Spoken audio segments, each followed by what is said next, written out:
Oh my gosh, we are live. My name is Jonathon Guyer.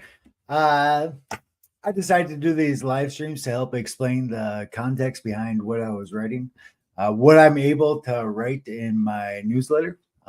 Easy to read deep thoughts is only a tiny portion of what I consider when I'm working through these ideas. If you've ever seen the movie Ghost with making the pot of clay or like pottery shaping something into something good, I don't know, like a pot.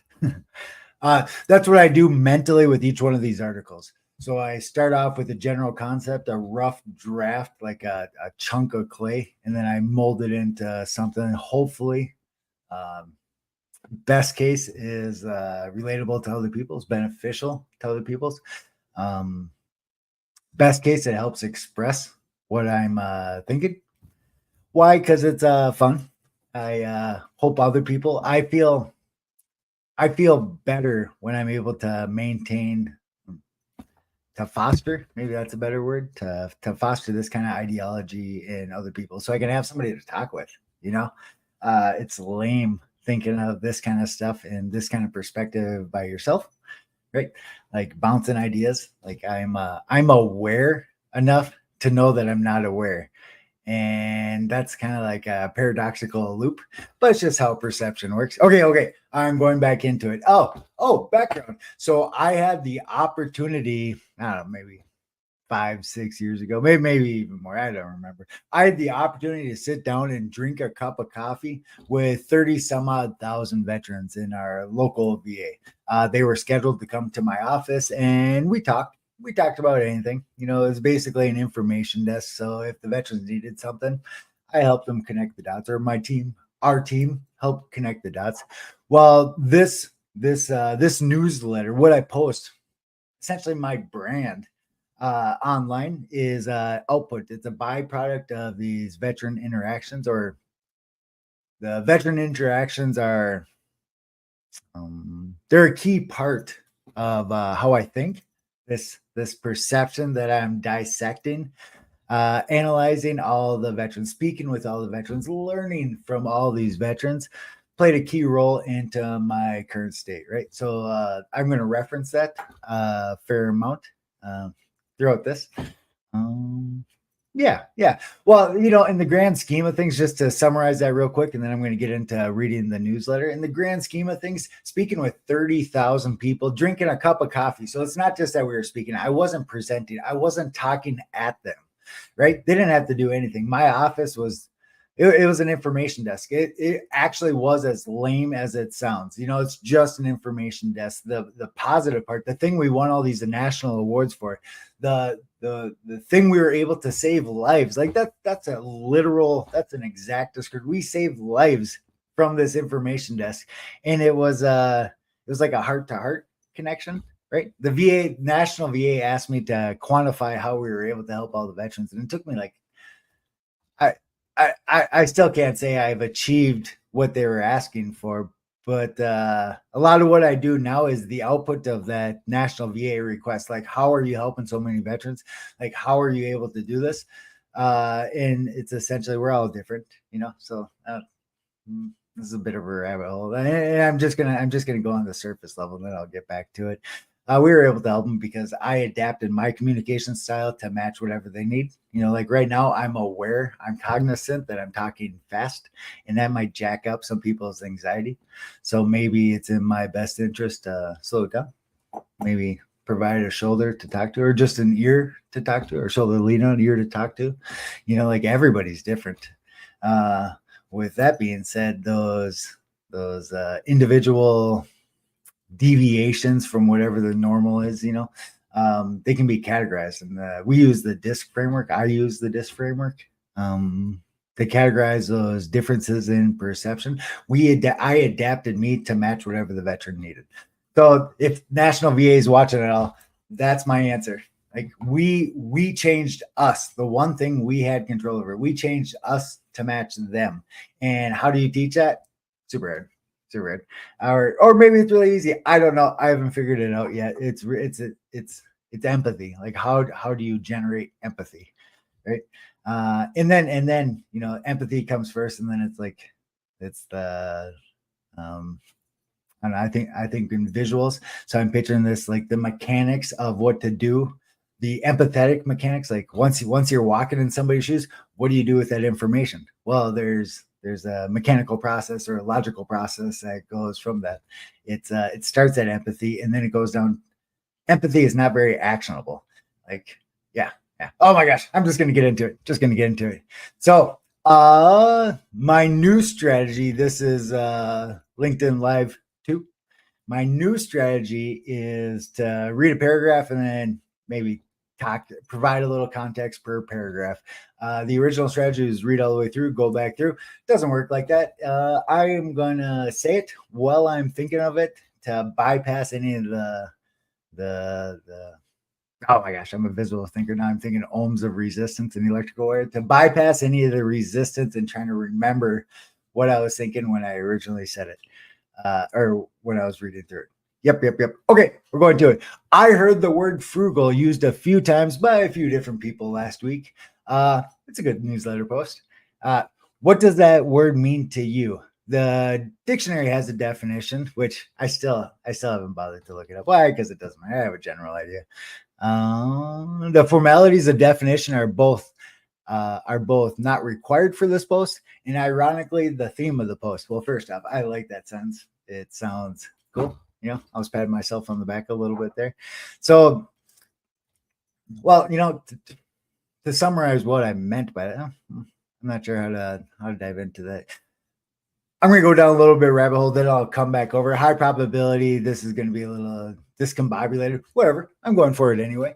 So the formalities of definition, that is a big deal. That actually speaks to my last week post, the first LinkedIn Live. Definition matters, right? So like I'm trying to think of an example. You read different versions of the Bible. They have it's the same information, but it's written in a different way. It might provide contextual information. It might have a different cover on it. Well, does that matter? Yes, it does. Right? Different dictionaries, different versions of dictionaries describe the same word differently. Does that matter? Yes, it does. The next question would be, why does it matter? It's the same word, and that's this point that I'm expressing right now. That's where most of the American populace is at. Like if the dictionary says that word, that must be the definition of that word, right? It's very, very surface level, for obvious reasons. It's not like a good or bad kind of thing. Like you only invest mental energy, your cognitive cycles towards things that matter, and then the goal is to invest less time thinking about the things that matter the least. Right. Well, I highly recommend you think about this one. The definition of words matter. Your definition might be different from my definition. So if I use that word and you use the word, are we talking about the same thing? Nope, we are not, which is super interesting. In my last post, I spoke to a level of depth. I'm kind of making this up as we go. I don't want to reiterate what I did last week, but I think there might be a new audience here, so maybe I should describe anyway. Level of depth. Oh crap! I can't think of another metaphor. So I'm going to use the one I used last week. Are you awake? Are you sleeping? Well, if you apply a level of depth to it, you might be kind of awake and you might be kind of sleeping. When we're talking about the definition of words, we might be talking about let's go ironic. The definition of the word definition. What does that mean? What does it mean when you're defining something?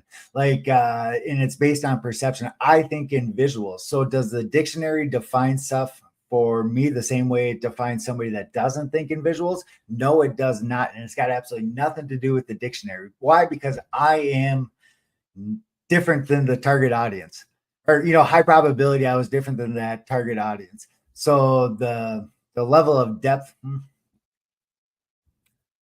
the level of depth that the dictionary provides is very, very surface level. It's very bland. It's the McDonald's, not the made to order fancy restaurant, right? It's all blah. And that actually matters. Okay. Rabbit hole. I'm going to get back into it. Starting at the end, frugal is personally defined. the word can be defined as can be definitive as a personal measure and one that has no common denominator to any other person's personal variables calculated in their personal definition of frugality. That sentence is too complicated. Next time around, I'm going to smooth that out a little bit. And I think this sentence is just touching on what I previously said. So the definite. Oh, actually, it totally does. The definition of definition. Actually, that is the theme of this entire post. So frugality. What does frugal mean to you? What does the definition of frugal mean to you? Right. And I'm using frugal, only frugal, the picture of the fancy yacht and whatnot. I'm only using that to generate like an emotional connection to what I'm saying right now. Why? Because when you say frugal, people have ideas. People have preconceived notions. They have an image. They have an entire storyboard built out in their minds of what frugal is. And maybe it came from TV. Maybe it came from the parents. Maybe it's logical. Like maybe they learned it along the way and decided that this is what frugal looks like, right? Well, the theme of this post is that this normal thing that most people, I'm going to say most people on planet Earth have this image of frugality, this image of saving, like it's a smart decision, all that stuff. This image is based on personally, I want to say demographics. That's not the word I'm looking for though, but your previous experience, actually, maybe it is demographics, where you grew up, what was your family like? What conversations did you guys have at the dinner table? Like all the background information, from birth, from conception to now. Are those all these variables? It's an infinite amount of variables. There's no point in listing any of them off, or there's no point in trying to describe like that one matters and that one doesn't. All the things that went into you up to this point impacted your definition of frugal, and that's the essence. That's the theme that I wanted to express here. Buying a yacht might be frugal. Why? Because it's actually, frugality is a measure of your previous state, and people don't see the previous state.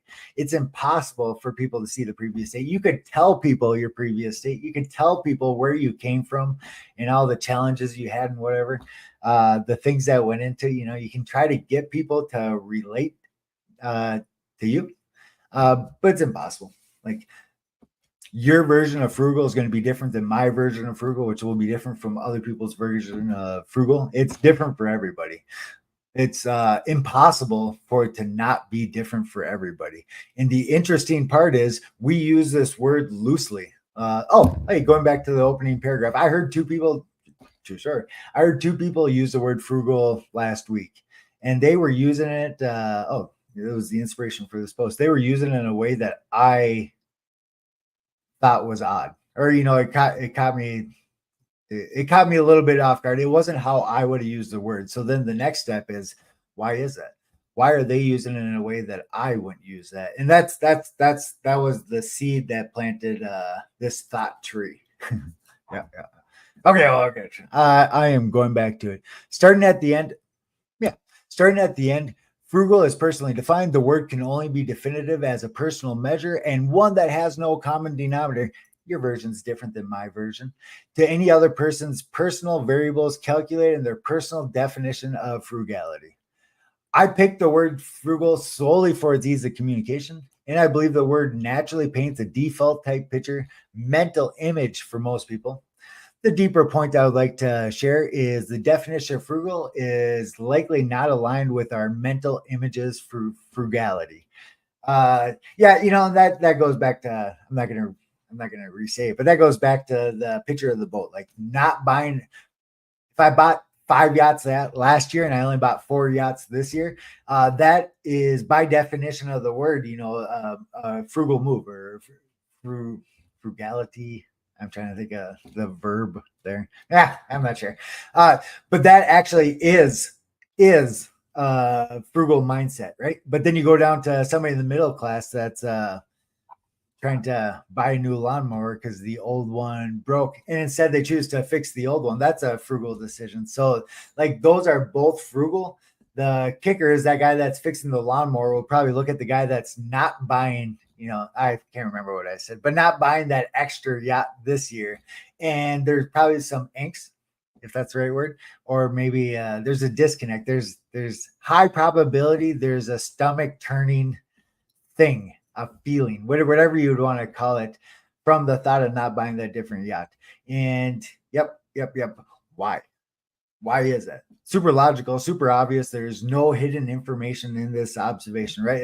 It's out there for everybody to see. We can all look at that. Why is it the guy that's fixing his lawnmower to be frugal, to save money, to not have to buy it? Why would he look down or be opposed or be adverse to why would he not see the empathetic connection with the guy not buying the yacht? Because technically they might be in the same spot, ideal I can't pronounce it. Yeah.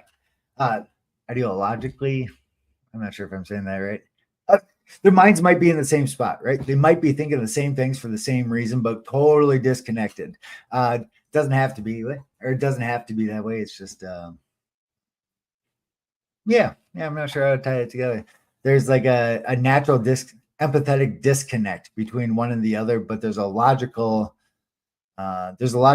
connection and an empathetic disconnection. Yeah. That's confusing. Okay. Example, buying one yacht this year instead of the 2 yachts we bought last year. Factually frugal, and that's just what I was saying this last time around. Moving our perspective up from the lower level semantics of definition, I think visually. So actually, in my mind, just to empathetically come walk in my shoes for a little bit, in my mind, I actually do like thinking visually. I mentally actually do go above this 2D information. Then I look down on it. Slight deviation here, but in a lot of presentations, like I'm giving this right now, tonight, later on after this presentation, I absorb enough information as I'm given this that I'll kind of like step outside of this first person perspective, and I'll use a third person perspective to watch me talking about this first person perspective. Super confusing to describe, but that's how visual thinking works. So I actually move up from the definitions, I say semantics and definitions. I use that word quite a bit. Moving up from the 2D, what you actually see, moving up from that and looking down. Oh my gosh. Okay. As I was thinking of that, I started thinking of the scientists saying like things are a hologram. That's kind of what we're talking about here. Well, yeah.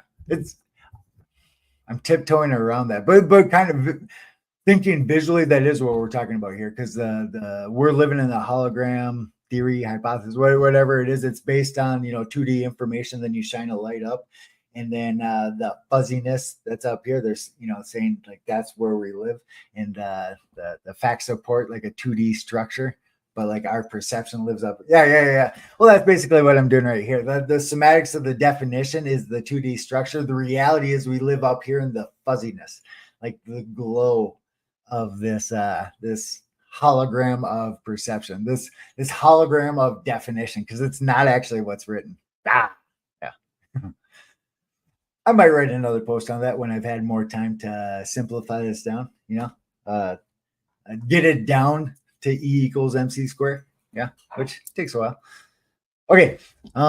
Moving our perspective up from the lower level semantics of definition, all sorts of well-accepted, standard, common type human perception concepts become questionable.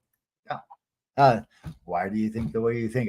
Spoiler alert, that's going to be the theme of most of my posts. Why? Because that's where my life is. Like, that's where I spend my time thinking. Why do I think the way that you think? Or why do I think the way that I think? And then the next step is, why do you think the way that you think? Then why do you think the way you think about what I think and the way I think it? Like it's there's like playing chess. I say I think a few moves ahead of time. Oh my gosh, there's going to be a slight deviation. I'm going to skip over that. We'll save that post for a different day. What we're talking about here is me empathetically walking in your shoes and then looking backwards at me. What does that look like? Yeah. No, I'm going to skip over that one. Moving up the perspective from the lower level semantics and definition, all sorts of well-accepted, standard, common type human perception concepts become questionable. Question everything, right? And that's just how cognitive biases work. Who's got cognitive biases? Everybody.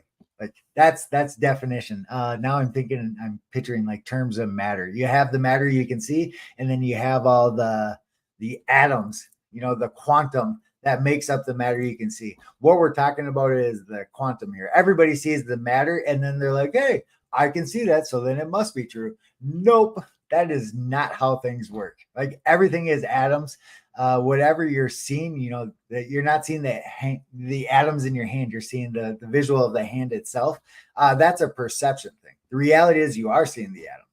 Like it looks like a hand. We think it's a hand. We don't think about the atoms. Like it's counterintuitive. It's not natural to view this as a collection of atoms, but the reality is it's a collection of atoms. Like undeniable, case closed, close the book. It's a cloud of atoms. But our perception says it's a hand, and we say it's a hand, and life goes on just fine. That's what I'm talking about here. That is not real. Like it's a hologram of perception. Oh, LA, that ties all back together. It's a hologram of perception. The real thing is this 2D structure, whatever you'd want to call it. We live up here in the cloud of perception. I'm not sure what they call it in the hologram theory or whatnot, but whatever this illuminous kind of the above the 2D structure, that's actually where human perception works. Right. Yeah. Okay, moving on. Specifically, frugal is a verb or used or understood best as a verb, independent from any visual output or conclusion. Equal output could be anything. And that speaks to what I just tried describing using the hologram visual. Oh my gosh. I think in visuals, right? So I'm actually picturing the hologram, and I'm actually picturing the 2D translucent structure with the light shining underneath, and then I'm trying to get it on camera, the hologram up here. Like that's what I'm picturing right now, and I'm solving problems. Like I'm thinking of what to say next from this visual structure that I have in my mind. But I'm trying to express that to you. Super tough. Maybe I'll have my daughter draw some pictures or some sort of visual. Yes, there is no factual reason at all to have a preconceived image of frugality when the word frugal is used, but there's a high probability everybody reading this post still has a preconceived image for their personal definition of frugality. Why? It's the deep thought part of this post, and I touched on that earlier. Your version of frugal is different than my version of frugal, and it's impossible for that to be any different.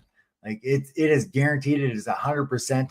It is. I make fun of people for using absolutes. It is absolutely true that your definition of frugal is not my definition of frugal, and at the same time, it still is. Why? Because real life, everything has depth.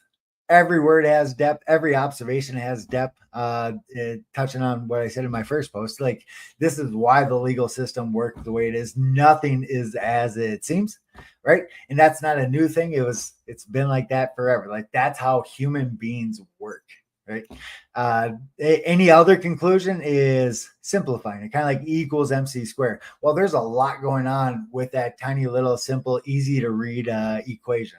And that's what we're talking about right here. Everything you see, everything like all the first response emotional kind of stuff, that's all surface level. It's way deeper. You see the hand, not the atoms in the hand.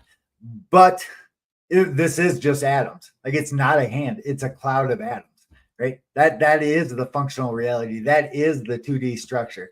This being a hand, as we want to call it, this hologram thing is confusing. I'm just using it to describe the visual that I have going on in my mind. But this is a cloud of atoms. It's not a hand. Hand is this perception, this overlay that we put on top of this cloud of atoms, so it makes more sense. Yeah. Go down to the cloud of atoms. Everything is atoms. Don't see the whiteboard behind me. See the atoms that encompass, that create this whiteboard. It's just like a different kind of perception. Oh my gosh, I just out of the matrix. See the stuff coming down the screen. Don't see the images. It actually works like that. Yep. Okay. I don't remember where I'm at.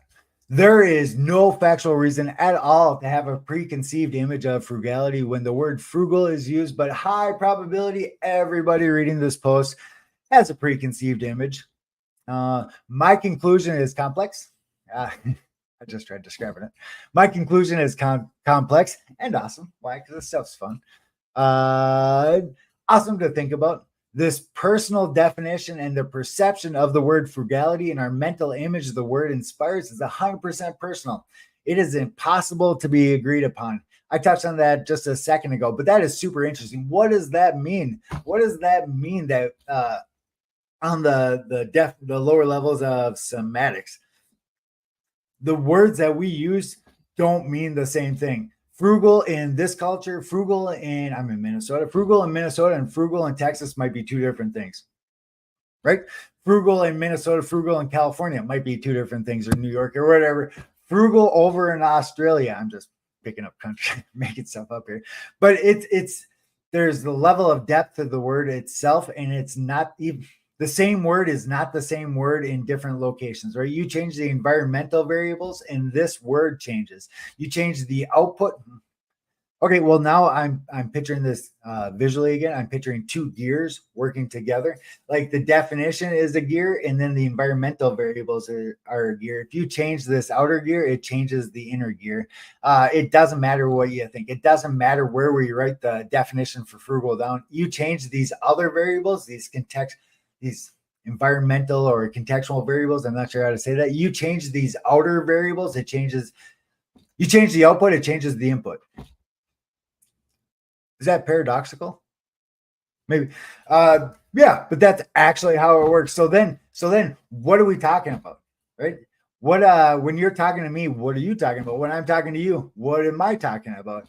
And the assumption is the interesting part is we actually communicate useful information from each other, or, back and forth.